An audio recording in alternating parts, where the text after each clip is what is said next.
ஸ்ரீராம ஜெயம். சர்க்கம் 13. மாருதியின் எண்ணங்கள்.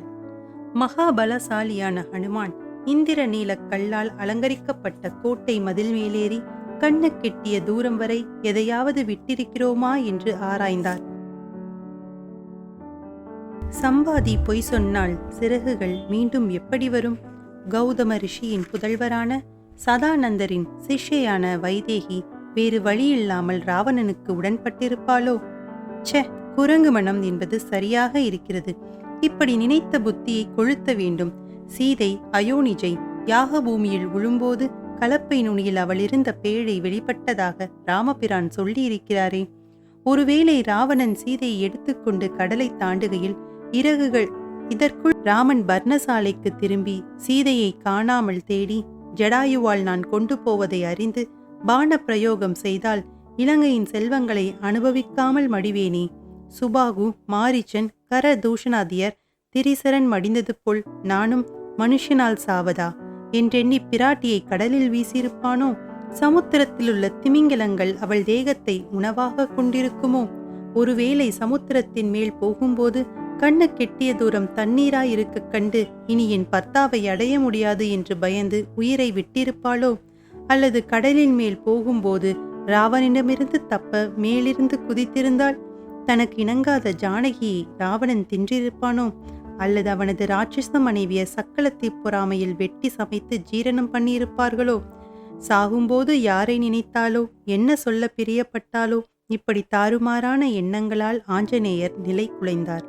பிறகு மனதை சமணப்படுத்தி கொண்டு தரையோடு பெயர்த்து கொண்டு வந்தவனுக்கு, தன் தலைகளையே வெட்டி யாக வேள்வியில் சமர்ப்பித்தவனுக்கு, கைலாயத்தையே பேர்க்க துணிந்தவனுக்கு, சிவபெருமானையே சாமகானத்தால் வசப்படுத்தி ஈஸ்வர பட்டம் பெற்றவனுக்கு சீதையை பத்திரமாக கொண்டு வர தெரியாதா? சிவதனுசு இருந்த பேழையை சுலபமாய் நகர்த்தி பந்தை எடுத்துச் சென்ற சீதையை கண்டு ஜனகர் வியந்தாராமே. அதனால் அல்லவா சிவதனுசை விளைப்பவருக்கே சீதை என்று அறிவித்திருக்கிறார்.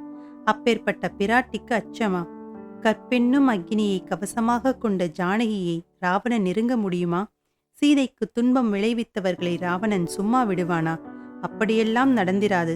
சீதையின் பிரிவை தாங்காது ராமர் துடிக்கிறார் என்றால் சீதையின் அழகும் பரிவும் நற்குணங்களும் சாதாரணமானதாகவா இருக்கும்? ஜனஸ்தானத்தில் 14,000 ராட்சசர்களையும் கர தூஷண திரிசர்களையும் தான் ஒருவனாகவே சம்ஹரித்த ராமனின் பராக்கிரமத்தை சீதை அறியாமலா இருந்திருப்பாள்? ராவணன் இந்த இலங்கையில் எங்கோ அவளை அடைத்து வைத்திருக்கிறான். அதை எப்படி கண்டுபிடிப்பது என்று வேறு விதமாக யோசித்தார். சீதையை காணவில்லை என்று போய் சொன்னால் என்ன ஆகும்?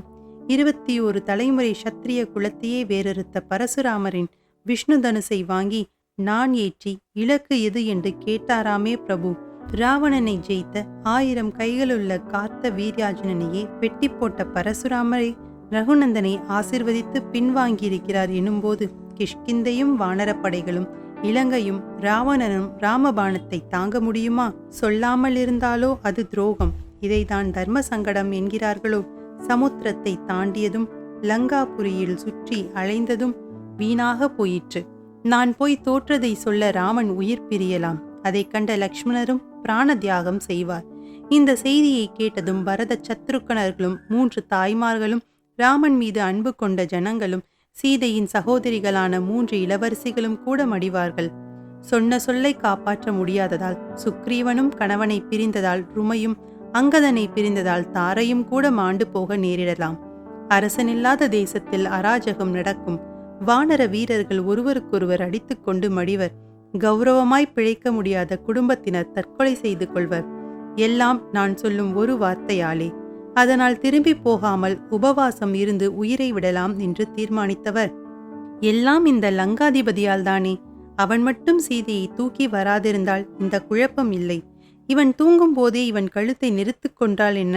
அல்லது இவனை வாளினால் கட்டி தூக்கி கொண்டு போய் ஸ்ரீராமனின் பாதங்களில் போட்டாலாவது பழிவாங்கிய திருப்தியாவது கிடைக்கும். சம்பாதி சொன்னவுடனே திரும்பி போய் ராமனிடம் சீதா பிராட்டி இலங்கையில் இருக்கிறாள் என்று அழைத்து வந்திருக்காதது பிசகு. சரி, சீதை கிடைக்கும் வரை தேடிக்கொண்டே இருப்போம் என்று நினைத்தவர் நாற்புறமும் சுற்றி பார்த்தார். அசோக மரங்கள் அடர்ந்த சோலை அவர் பார்வையில் பட்டது. அங்கு தேடவில்லையே என்று நினைத்தார். அஷ்டவ வசுக்கள், ஏகதாச ருத்திரர்கள், துவாதச ஆதித்யர்கள், அஸ்வினி தேவதைகள், மருத்துக்கள் முதலிய தேவ புருஷர்களை மானசீகமாக நினைத்து வெற்றி கிடைக்க செய்யும்படி வேண்டி வணங்கினார். ஸ்ரீராமா, எனக்கு ஜெயத்தை கொடு என்று பிரார்த்தித்தார். நான் கண்டுபிடிப்பேன் என்பது போய், சூரிய சந்திராதி நவகிரக தேவதைகளே, தந்தையான வாயு பகவானே, ராவணனால் பூஜிக்கப்படும் சிவபெருமானே, என் திசை காவலர்களே, எனக்கு ஜெயத்தை கொடுக்க வேண்டும் என்று மானசீகமாக நமஸ்கரித்தார். சீதாதேவி, தாங்கள் எனக்கு வெளிப்பட்ட அந்த பெருமையை சூரிய சந்திரர் உள்ளளவும் நான் அனுபவிக்கும்படி செய்ய வேண்டும் என்று வேண்டிக் கொண்டு கிளம்பினார் மாருதி. பிரம்மா, அக்னி, வருணன், இந்திரன், சகல தேவதைகள், சப்த ரிஷிகள் அனைவரையும் பிரார்த்தித்தபடி அசோகவனத்தை நோக்கி மிகச் சிறிய வடிவில் விரைந்து சென்றார்.